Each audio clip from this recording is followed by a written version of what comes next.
Welcome student to all of you in my online doubt and discussion session. Myself Dr. S.K. Singh teach you biology at your tongue. Students, last lecture से आगे बढ़ते हुए हम लोग second part पर पहुंच गए हैं और आप सबको तो ये बात पता ही है कि हम लोग 9 डेज़ की एक सीरीज स्टार्ट किए हुए हैं जिसमें कि मेडिकल में 90 क्वेश्चंस, नीट के एग्ज़ाम में जो 90 क्वेश्चंस पूछे जाएंगे वो 90 प्रोबेबल क्वेश्चंस कौन कौन से हो सकते हैं, whole of the biology from class 11th NCERT biology to class 12th NCERT biology, उसके ऊपर डिस्कशन कर रहे हैं। हम पहले भी आपको बता चुके हैं कि कोई भी इस बात की गारंटी नहीं दे सकता कि कौन सा क्वेश्चन आएगा। हाँ, अपने एक्सपीरियंस के बेस पर, अपने टीचिंग के बेस पर और अपने जो समकक्ष लोग हैं उनके सजेशंस के बेस पर हम लोगों ने कुछ क्वेश्चंस को फ्रेम किया है और वो question to the point NCERT based है और आप उसी क्वेश्चंस को डिस्कस कर रहे हैं। आज सेकेंड सीरीज है। पहले सीरीज में हमने 11 क्वेश्चंस को डिस्कस किया, आज नंबर ऑफ क्वेश्चंस इंक्रीज करेगा, इसलिए टाइमिंग कम होगी। जैसे जैसे टाइम बढ़ता जाएगा वो टाइमिंग कम होती जाएगी, नंबर ऑफ क्वेश्चंस बढ़ते जाएंगे। And evaluate your self students, because मेरी एक छोटी सी कोशिश और आपका सपना डॉक्टर बनने का पूरा तभी होगा जब आप खुद से मेहनत करेंगे और मेरे द्वारा बताए गए इन क्वेश्चंस को भी आप प्रैक्टिस करेंगे अपनी प्रैक्टिस के साथ साथ। मैं जिस क्वेश्चंस को डिस्कस कर रहा हूं वो क्वेश्चन आए ना आए, लेकिन ये तो श्योर है कि इसी पैटर्न पर क्वेश्चन होगा जिसको फॉलो करते हुए आप इजीली स्कोर कर सकते हैं 700 plus marks in NEET exam as well as more than 350 marks in biology. और कुछ भी कठिन नहीं है, अरे भाई कुछ कठिन नहीं है। तो चलिए स्टार्ट करते हैं हम लोग आज की सेकेंड सीरीज, जिसमें कि हम आज भी कुछ रैंडम सेलेक्टेड टॉपिक जहां से क्वेश्चन के उठने की प्रोबेबिलिटी ज़्यादा होगी उन टॉपिक्स को टच कर रहे हैं। आप मेरे साथ बने रहिए। बहुत अच्छा response, no doubt excellent response आप लोगों का था फर्स्ट लेक्चर में, इससे भी अच्छा आएगा second lecture. Students, second lecture की स्टार्ट जो डाउट एंड डिस्कशन सेशन है, मोस्ट प्रोबेबल क्वेश्चन, बिल्कुल प्रोबेबल क्वेश्चन होगा। ये हो सकता है कि इसी में से कोई क्वेश्चन आ जाए और हो सकता है कि इसी पैटर्न पर क्वेश्चन आ जाए। क्या है भाई? तो फर्स्ट क्वेश्चन है, स्टार्ट हो जाइए। पेन लेकर के, पेन कॉपी लेकर के स्टार्ट, और मेरे साथ क्वेश्चन को मैं पढ़ते चल रहा हूं और आप आंसर देखते हुए आंसर तुरंत टाइप करते जाइए। लाइव मिलेंगे daily 7 PM on YouTube. Student, first question है, जरा ध्यान से देखिएगा। In which condition test is not descended properly in the scrotum. Question बड़ा सिंपल सा है और मैं पहले भी आपको बता चुका हूं, मेरे क्वेश्चन का फ्रेम खत्म होने से पहले बायोलॉजी में आपके क्वेश्चन का आंसर आ जाना चाहिए। चलिए इस ऑप्शन को देखे भी ना, अगर सपोज करिए कि ऑप्शन आपको नहीं दिया गया तो आंसर क्या हो सकता है कि in which conditions test is not descended properly in the scrotum. किस कंडीशन में मेल की टेस्टिज स्क्रोटम में पूरी तरह से डिसेंड नहीं हो पाती। तो आंसर है, तो ये तो एक डिसऑर्डर ही होगा जिसमें कि टेस्टिज स्क्रोटम में नहीं आ पाएगी, अंदर ही एब्डोमेन में रह जाएगी। तो कौन सा डिसऑर्डर होगा? अरे भाई देखो ना, इधर आओ।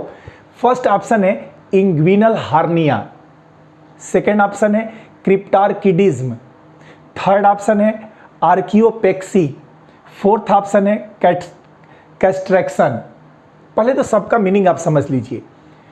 इंग्विनल हार्निया, जिसको हिंदी में आंत उतरना हम लोग कहते हैं, ये प्रोट्रूशन होता है of the small intestine in the lower region. तो ये हार्निया एक डिसऑर्डर है जिसका कि टेस्टी से कोई लेना देना नहीं होता। तो इसका मतलब पहला कैंसिल।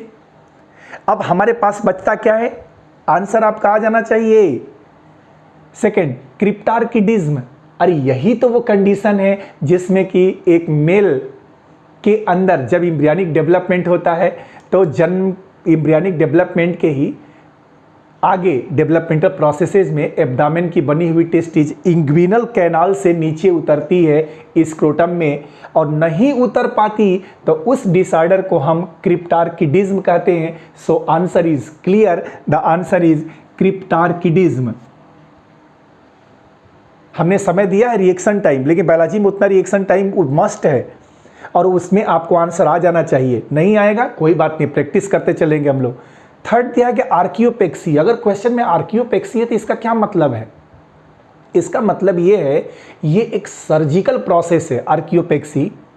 जिस सर्जिकल प्रोसेस में क्या होता है कि जब किसी भी बच्चे की टेस्टिज एब्डामेन में ही अटक जाती है और वो स्क्रोटम में नहीं आती है, तो सर्जरी के द्वारा उस टेस्टिज को एब्डामेन से स्क्रोटम में परमानेंटली उतारा जाता है।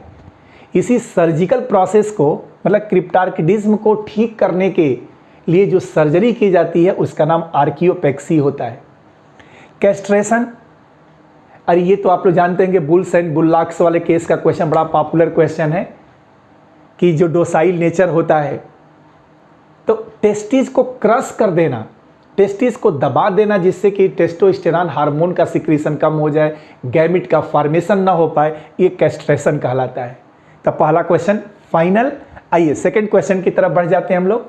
सेकंड क्वेश्चन है विच ग्लैंड, जरा आप ध्यान से आइएगा, विच gland secretion makes the vaginal passage alkaline.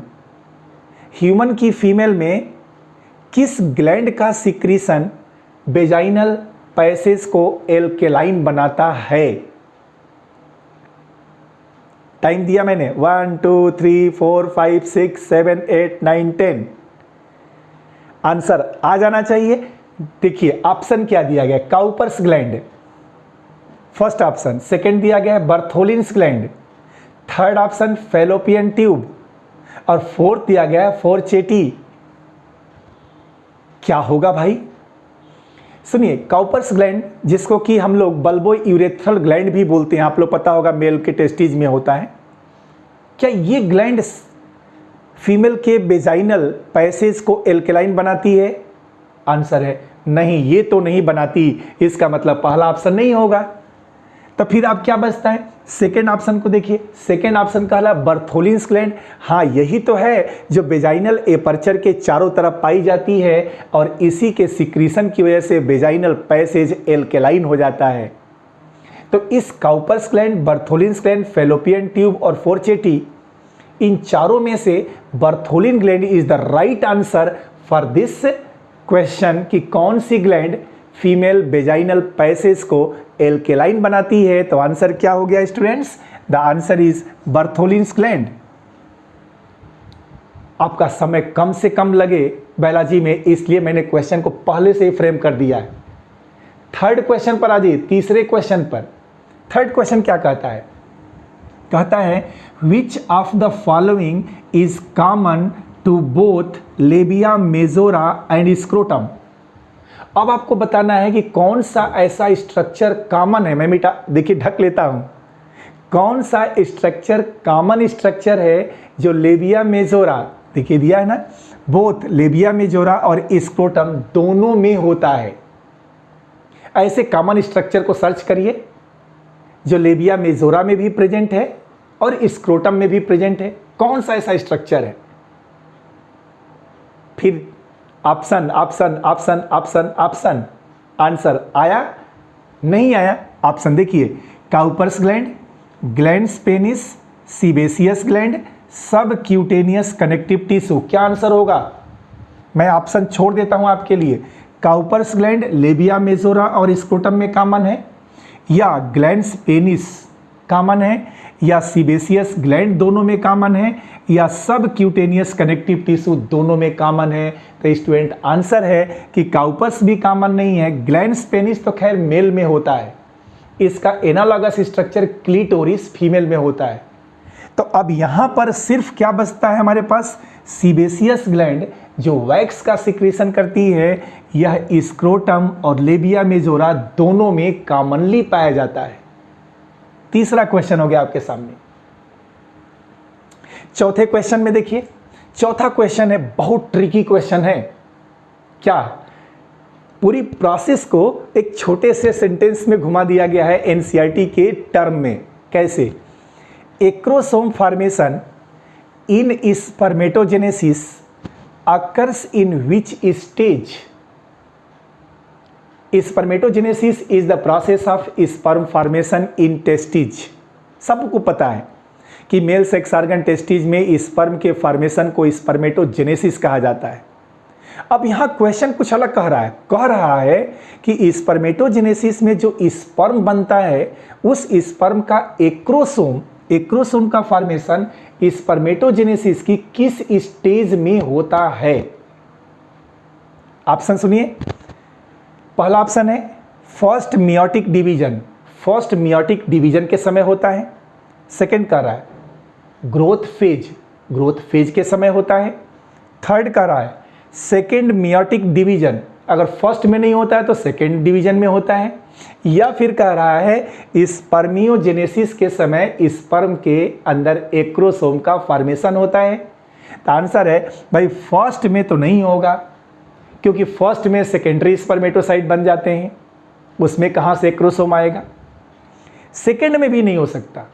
क्यों नहीं हो सकता? क्योंकि इसमें स्पर्मेटिड बनता है, वो नॉन मोटाइल होता है, और नॉन मोटाइल वाले में एक्रोसोम कहाँ से बनेगा? ग्रोथ फेज, और इसमें तो प्राइमरी स्पर्मेटोसाइट बनता है, इसमें कहाँ से आएगा? तो फिर आपके पास क्या आंसर बचा? आपके पास आंसर बचा स्पर्मियोजेनेसिस की स्टेज में एक एक्रोसोम का फॉर्मेशन स्पर्म में होता है। 4 क्वेश्चन डिस्कस हुआ। 5वें क्वेश्चन पर आ जाइए। आज नंबर ऑफ क्वेश्चन बढ़ने वाला है। 5वां क्वेश्चन क्या कहता है? Number of eggs released in the life time of A women is approximately. एक फीमेल है और उसके पूरे जीवन भर में, पूरे लाइफ टाइम में, अब देखिए कितना कंफ्यूजन है ना, पूरे लाइफ टाइम। अरे लाइफ टाइम से क्या मतलब यार? प्यूबर्टी से शुरू होगा और मीनोपॉज पर खत्म हो जाएगा। लेकिन कह रहा है कि पूरे लाइफ टाइम में एक फीमेल कितने एग को रिलीज कर सकती है। ऑप्शन सुनिएगा 4000, 400, 40, 2000। चलो मैं आपको बताता हूं कैसे। अगर आप 12 ईयर पर कैलकुलेट करते हैं कि 12 ईयर पर स्टार्ट होता हो मेंस्ट्रुअल साइकिल, तो एक स्टार्ट हो गया। कितना? मैक्सिमम 50 ईयर्स तक मान लो, यही मानोगे ना आप? तो 50 - 12 क्या हो जाएगा भाई? 38, यही होगा ना।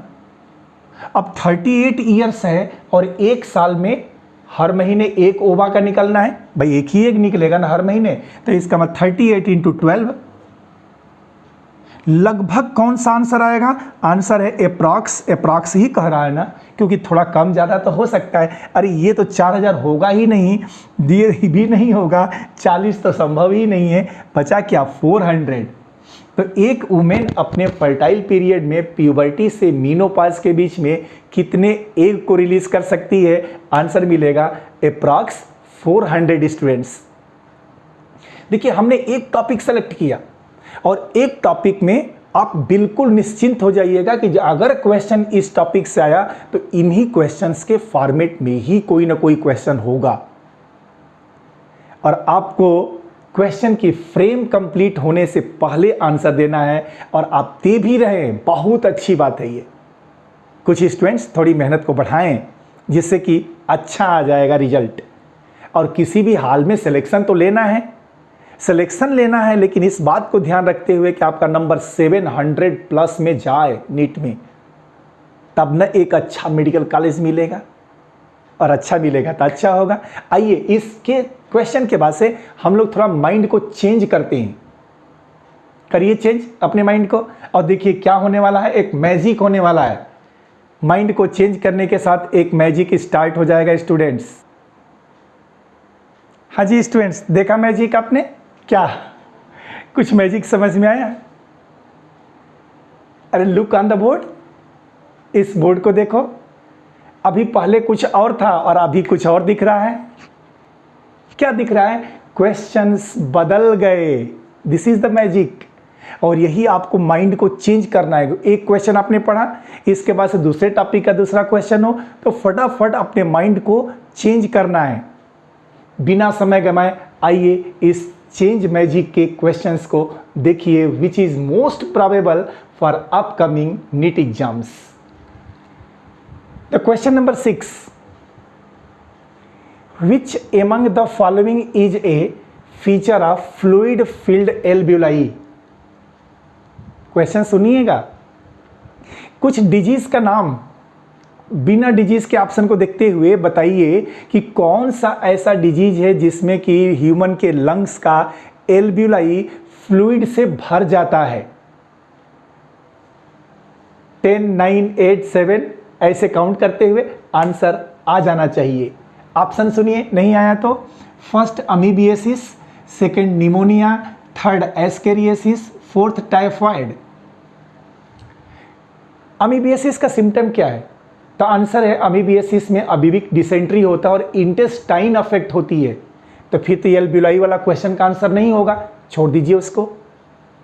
निमोनिया, अरे यही तो है जिसमें कि निमोनिकाकस बैक्टीरिया इन्फेक्ट करता है और लंग्स के एल्ब्यूलाई में फ्लूइड भर जाता है, जिससे कि बच्चों को सांस लेने में प्रॉब्लम हो जाती है।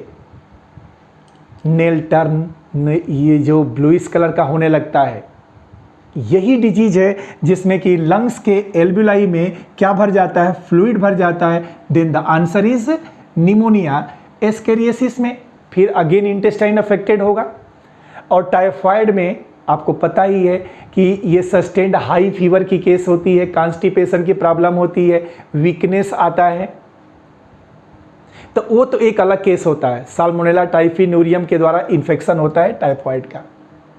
तो किस डिजीज में लंग्स का एल्ब्यूलाई फ्लूइड से भर जाएगा? अरे भाई आंसर क्या है? निमोनिया। जिन्होंने आंसर दिया गुड। सेकंड क्वेश्चन पर आ जाइए, मतलब क्वेश्चन नंबर 7 पर। अब क्वेश्चन नंबर 7 क्या कहता है? कहता है कि common cold is not cured by antibiotics. जरा सोचिएगा, एक भी लाइन हमने एनसीईआरटी के बाहर का लिया ही नहीं है। और आपको पता है कि आपके साथ ईमानदारी मेरी बहुत 100% तक रहेगी, क्योंकि मुझे पता है कि मेडिकल नीट में एनसीईआरटी के बियॉन्ड क्वेश्चन नहीं जाएगा। तो आपको भी नहीं घूमना है, आपको इसी के अंतर्गत घूमना है। अगर एनसीईआरटी में दिया है तो क्वेश्चन आएगा, नहीं दिया है तो नहीं आएगा, एकदम डेड श्योर है। क्या भाई? The common cold is not cured by antibiotics because it is. Common cold antibiotics से क्योर नहीं होता। क्यों नहीं होता? तो ऑप्शन सुनिए ना, काज्ड बाय वायरसेस, यह वायरस के द्वारा काज होता है, एकदम सही बात है, लेकिन फिर भी एंटीबायोटिक्स वाली बात आएगी। फिर कह रहा है caused by gram positive bacteria, caused by gram negative bacteria, not an infectious disease. क्या ये कॉमन कोल्ड इन्फेक्शियस डिजीज नहीं है? तो आंसर ये तो इन्फेक्शियस है, इसलिए चौथा ऑप्शन तो होगा ही नहीं। अब हम लोग अटके 3 ऑप्शन में, किस में? वायरस से, ग्राम पॉजिटिव, ग्राम निगेटिव। तो आपको बता दें कि एंटीबायोटिक्स का इफेक्ट बैक्टीरिया पर पड़ता है। इसका मतलब ये हुआ कि अगर कोई एंटीबायोटिक्स दिया जाएगा तो बैक्टीरियल डिजीज पर प्रभाव पड़ेगा, बैक्टीरिया की सेल वॉल डैमेज हो जाएगी, सेल की ग्रोथ रुक जाएगी। तो फिर ना तो ये ग्राम पॉजिटिव होगा ना ग्राम निगेटिव होगा। तो इसका मतलब एंटीबायोटिक्स का प्रभाव किसके ऊपर नहीं पड़ रहा है? आंसर है this disease is caused by virus. तो आंसर इसका क्या हुआ इस क्वेश्चन का? इसका आंसर हुआ कि this disease is caused by virus, so the antibiotics do not affect the disease caused by common cold. They are the rhinoviruses. वो राइनो वायरसेज होते हैं, ग्रुप ऑफ वायरसेज होते हैं। ये नजल पार्ट का हमारा इन्फेक्शन होता है, कॉमन कोल्ड, सर्दी जुकाम, हाईली इन्फेक्शियस कंटामिनेटेड डिजीज है ये। अच्छा भाई ठीक है, मान लिया आपके 6, 7। अब क्वेश्चन 8 पर आ जाइए। बहुत ही मेन, और आपको बताएं एनसीईआरटी की लाइन से चुराई हुई लाइन, और ये ऑप्शन भी वहीं से है। क्या है भाई? कह रहा है कि immune system retain the memory of which response in vaccination process. हमारे इम्यून सिस्टम के बारे में क्वेश्चन कर रहा है कि हमारा immune system retain the memory of which response, किस रिस्पांस की मेमोरी को रिटेन करता है इन द वैक्सीनेशन प्रोसेस। जब किसी आदमी को वैक्सीन्स डाल दिया जाता है तो वैक्सीनेशन की प्रोसेस में उस व्यक्ति का इम्यून सिस्टम किस रिस्पांस की मेमोरी को रिटेन करेगा? क्वेश्चन समझ में आ गया? देन ऑप्शन काउंट कर लीजिए, 10, 9, 7 ऐसे ऐसे करते हुए फटाफट आंसर टाइप कर दीजिए। ओके, आइए देखिए ऑप्शन देख लीजिए। अगर नहीं ये समझ में आ रहा तो ऑप्शन देख लीजिए क्या करना है। पैसिव इम्यून रिस्पांस, क्या ये सही है?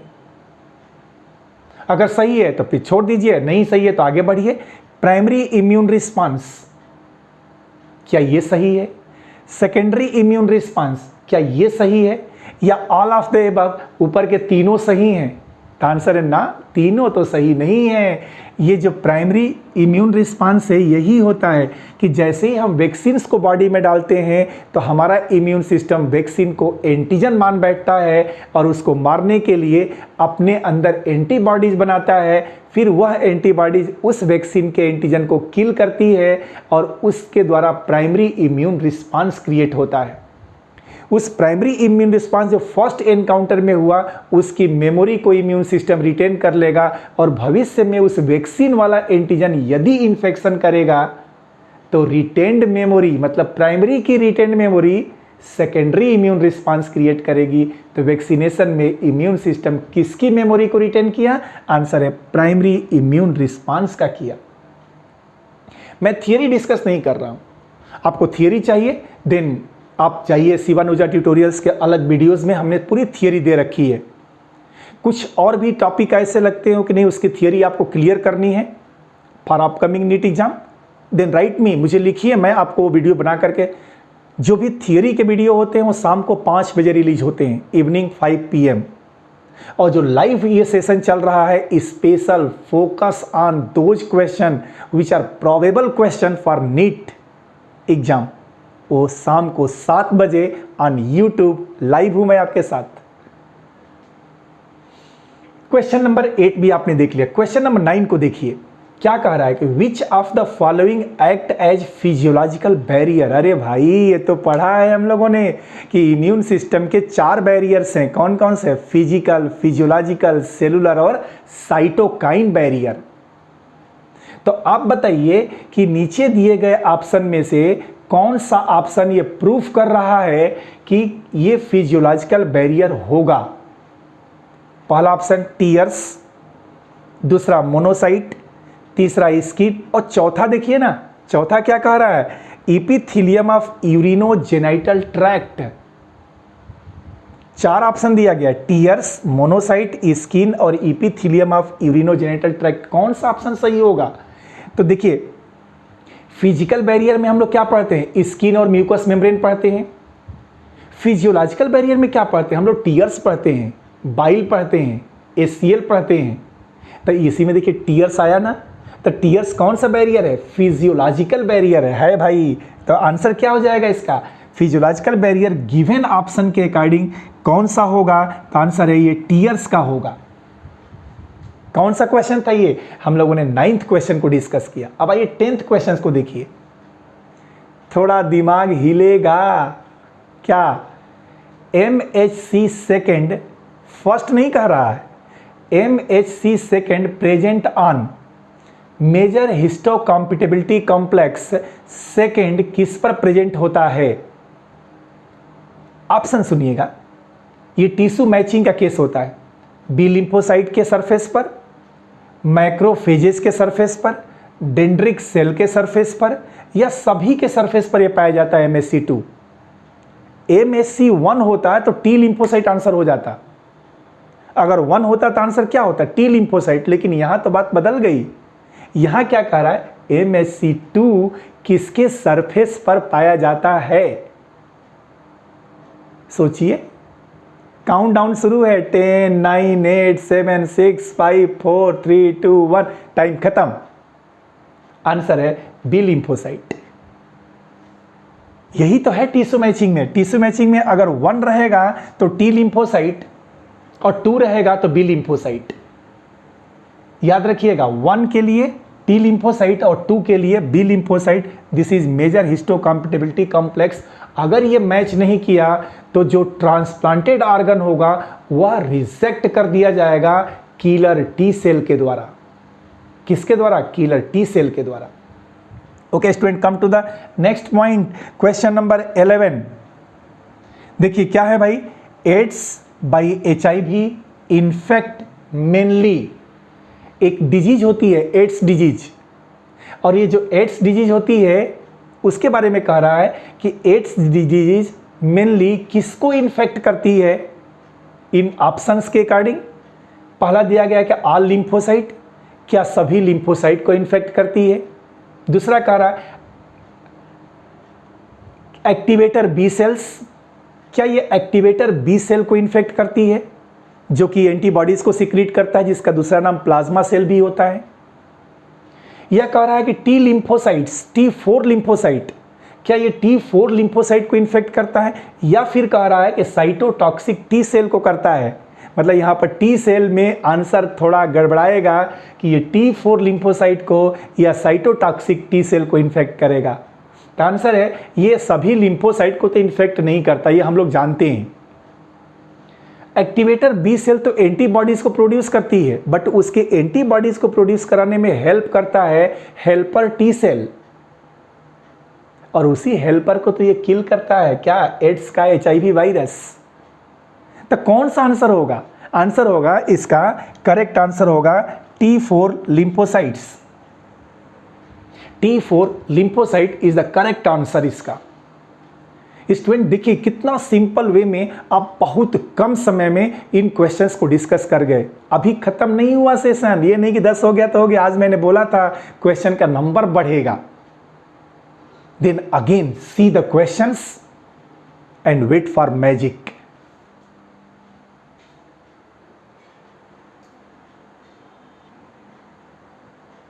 वेल स्टूडेंट्स, देखा क्या हुआ, आपने तो सोचा था कि अरे तो फिर क्वेश्चन बदल जाएगा, यहाँ तो सब गायब हो गया। अब मैं आपके सामने कुछ ऐसे क्वेश्चंस को रखता हूँ जो NCERT की लाइन में दिया गया है और आपको अपने से उसका ऑप्शन मुझे बताना है। मैं आपको रिएक्शन टाइम दूंगा, कितना, 5 सेकेंड। तो आइए क्वेश्चंस को देखते हैं हम लोग। एक एक क्वेश्चंस को बारी बारी से हम लोग शुरू कर देते हैं, जिसमें कि ऑप्शन के भरोसे आपको नहीं रहना है, इसमें सीधे आंसर मुझको बताना है। क्या है भाई, तो क्वेश्चन है causative agent of cancer is, cancer का कॉजेटिव एजेंट क्या होगा।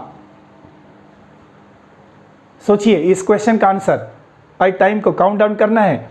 कॉजेटिव एजेंट ऑफ क्या है भाई, ऑप्शन बोल दूं, ऑन्कोजिन, रेडियोजिन्स, ऑस्टियोजिन्स, कार्सिनोजेंस। सुनिएगा बड़ा कंफ्यूजन है, क्या है। फर्स्ट कह रहा है ऑन्कोजीन, ऑन्कजीन, सेकंड कह रहा है रेडियोजीन, रेडियोजीन, थर्ड ऑस्टियोजीन, ऑस्टियोजीन, और फोर्थ कह रहा है कार्सिनोजेन।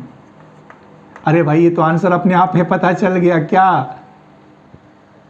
भाई, कैंसर के लिए ऑन्कजीन रिस्पॉन्सिबल है, बट ये कॉजेटिव एजेंट नहीं है।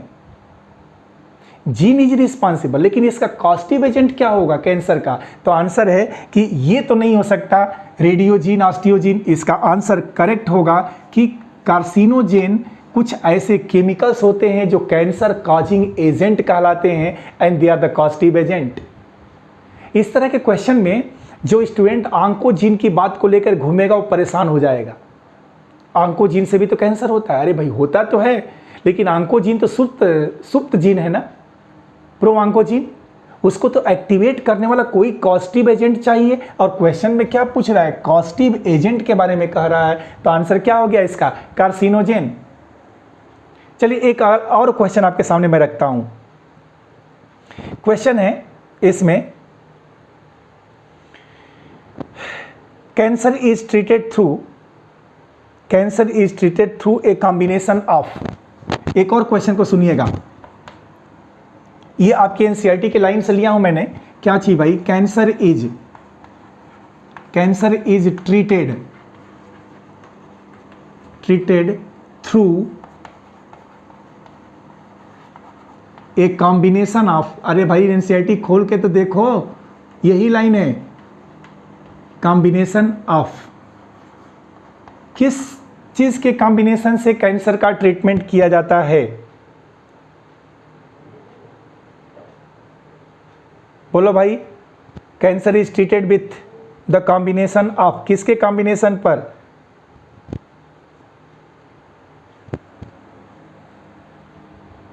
तो आंसर इसका सुन लीजिए ना, आंसर डायरेक्ट देखिए, ये याद कर जाओ। एक तो सर्जरी, एक दूसरा इराडिएशन, जो आपको पता होगा कि इराडिएशन, सर्जरी, इराडिएशंस एंड कीमोथेरेपी, और यही है आपके एक ऑप्शन की केस। हाँ, कभी कभी रेडियोथेरेपी दे देता है, तो ये रेडियोथेरेपी से परेशान नहीं होना है, इराडिएशन इज द रेडियोथेरेपी। तो कैंसर के ट्रीटमेंट में कौन सी चीज़ों कॉम्बिनेशन के रूप में दी जाती हैं? तो आंसर है सर्जरी, इराडिएशंस और chemotherapy are the best option to treat the cancer, not a single but is a combination of 3 treatments. 3 treatment के कॉम्बिनेशन के साथ ये आपको याद रखना है। चलिए, अच्छा, 1-2 क्वेश्चंस को और मैं आपके सामने रखता हूं, बहुत जल्दी इस क्वेश्चंस को रखते हैं हम लोग, और मुझे लगता है कि आप इसका आंसर जरूर बता देंगे। क्वेश्चंस में देखिए, कोकेन इज, बोलो भाई जल्दी से, cocaine is derived from, cocaine कहां से ऑब्टेन किया जाता है? कोकेन, काउंट करिए, 5 सेकेंड का समय मैंने दिया है। तो आंसर इसका क्या होगा? इसका आंसर होगा Erythroxylum Coca, Erythroxylum Coca is the correct answer. मैंने बोला ना कि बिना ऑप्शन के कितना जल्दी आप आंसर दे पाते हैं, ये मुझे देखना है। अगला क्वेश्चन देखिए जल्दी से, तुरंत। In alcoholics liver gets damage as it, अगला क्वेश्चन है, इन एल्कोहलिक्स, ये लाइन एनसीईआरटी की फिर देखिएगा, स्टेरॉइड जो ऑप्शन दिया गया ना, अलग अलग सिम्टम्स, उसके ठीक ऊपर वाली लाइन है ये। In alcoholics liver get damaged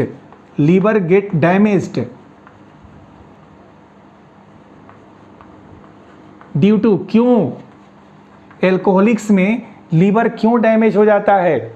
answer बताना है इसका। चलो मैं बोलता हूं, accumulation of excess fat, accumulation of excess glucose, accumulation of excess fatty acids, fats नहीं बोला, फैटी एसिड्स बोला, एक्युमुलेशन ऑफ एक्सेस प्रोटीन, किसके जमा होने से लीवर डैमेज हो जाता है एल्कोहलिक्स में? आंसर सुनिएगा भाई, क्या भाई? तो आंसर इसका होगा एक्युमुलेशन ऑफ, बोलो जल्दी से, accumulation of excess fat. Access fat के एक्युमुलेशन से एल्कोहलिक्स में लीवर डैमेज हो जाता है।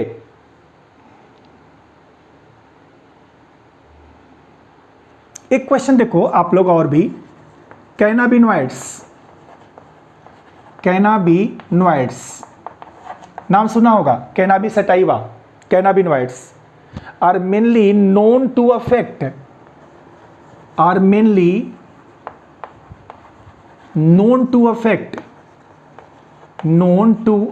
किसको अफेक्ट करेगा? जरा बताओ ना इसको, कैनाबिनॉइड से अफेक्ट किसके ऊपर जाता है? Cardiovascular system, nervous system, sensory system, excretory system. Cannabinoid जो ड्रग्स तो ले लेते हैं, भांग, गांजा, चरस, मारिजुआना, इसका प्रभाव किसके ऊपर पड़ता है? हमारे नर्वस सिस्टम पर, कार्डियोवैस्कुलर सिस्टम पर, एक्सक्रीटरी सिस्टम पर, डाइजेस्टिव सिस्टम पर, किस पर पड़ता है? तो आंसर इसका है, इसके कैनाबिनॉइड का इफेक्ट पड़ता है कार्डियो, बहुत सही लोगों ने आंसर दिया, वैस्कुलर सिस्टम पर। This is the answer, cardiovascular system पर अफेक्ट कर डालता है ये।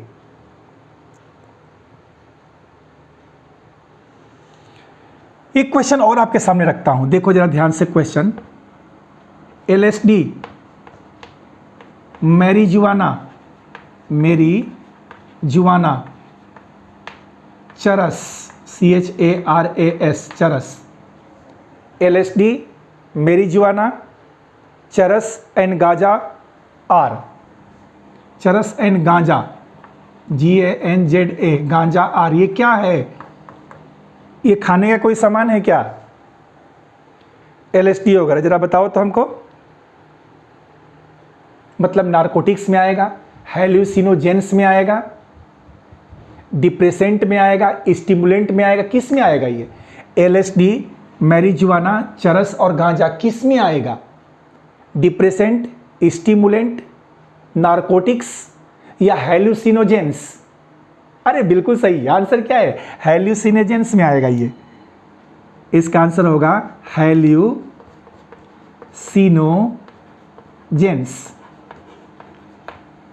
देन स्टूडेंट्स, ये आज के लेक्चर की चीजें रही। कल फिर हम आपसे मिलेंगे शाम 7 बजे इसी YouTube चैनल पर लाइव, कुछ और ज़्यादा क्वेश्चन के साथ, और इससे कम समय में। टाइमिंग कम होती जाएगी, नंबर ऑफ क्वेश्चंस बढ़ता जाएगा, बट ऑप्शंस मिलेंगे कल के सारे क्वेश्चंस में। Revise this questions to see this video, repeat and learn the questions because they are the most probable questions for upcoming NEET. एक छोटी सी कोशिश मेरी, सपना डॉक्टर बनने का, with more than 700 marks in NEET exam and more than 350 marks in biology. Myself Dr. S.K. Singh, teach you biology at your tongue from Sivanuja Tutorials, NEET and AIIMS. Bye. Good night.